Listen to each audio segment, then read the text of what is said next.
all, so welcome to the second video. So we are basically exploring CKAD crash course exercises, and this is the exercise 2. So as you can see on the screen, we will be trying to create a pod using ConfigMap. So before that, we will be creating a config map itself, and we will be passing on some of the environment variables which you can see. So db URL is one of them and db username is one of them, right?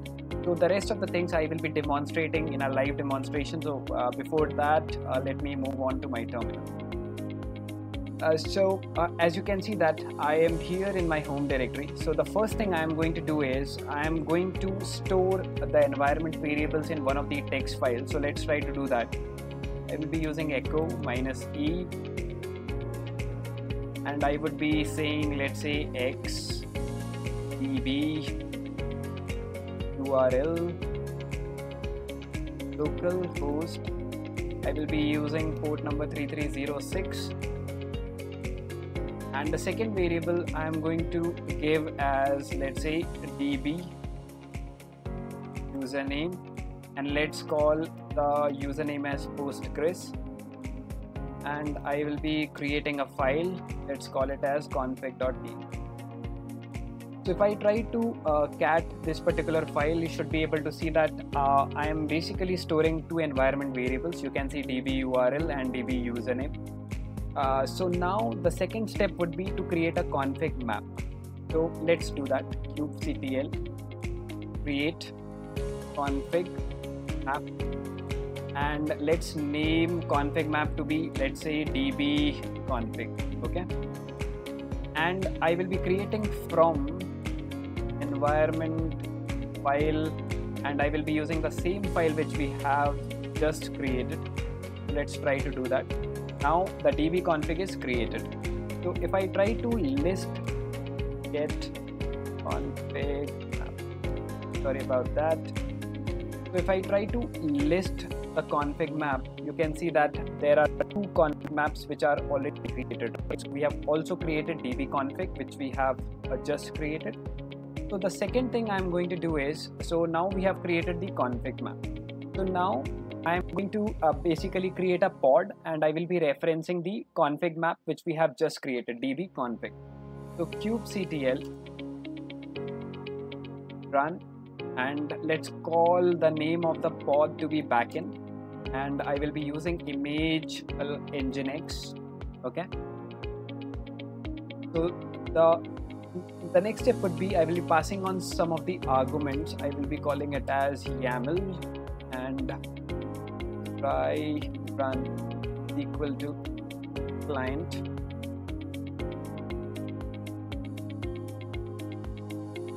So I'm just passing on certain, and I am creating one particular file. Let's call it as CKAD2, and I will be calling it as test.yaml. So this is the file which we have created, which we are going to refer while creating pods. So let's try to see whatever the file we have created, CKAD2, and I will be calling it as test.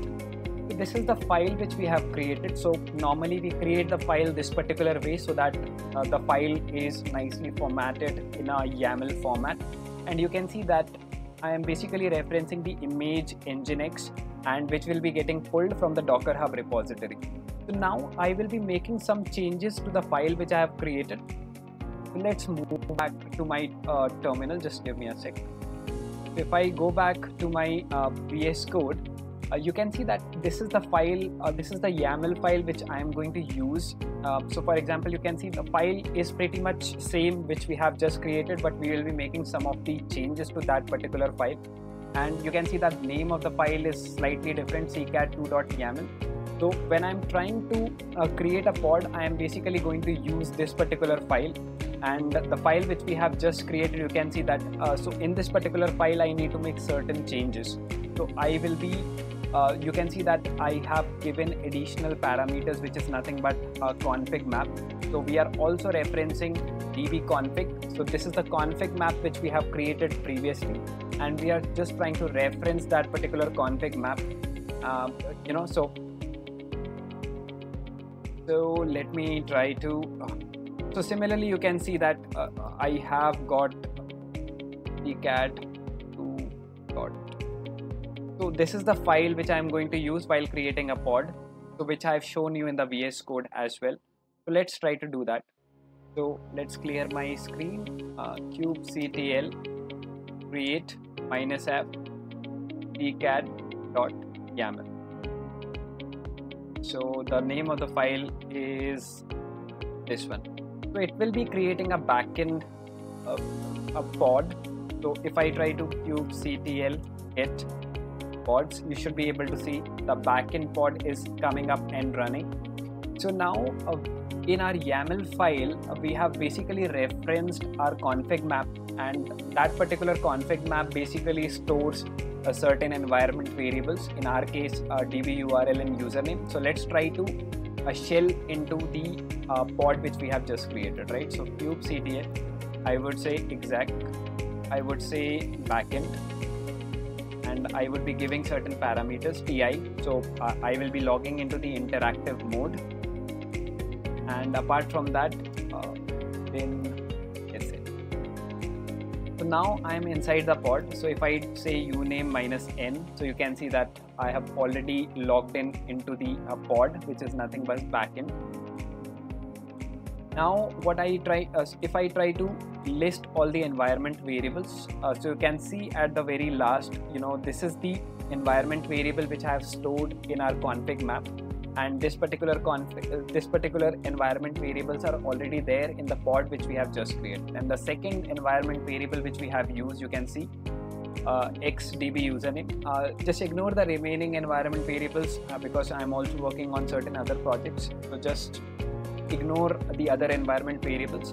But using config maps, these are the environment variables which we have created in the pod's backend, right? So I can exit from this particular pod, clear my screen. So this is what I really want to demonstrate in this particular video. If I go back, if you really go back to my GitHub repository, and if I go to the instructions, you can see that this is the a series of the steps which we have performed. So we have created a config map file, we have stored 2 environment variables as well, and then we have created a config map, and using that config map we have basically created a pod, and then we shell into that particular pod to validate those particular environment variables are stored or not. So thank you for this particular video. I will see you in the next.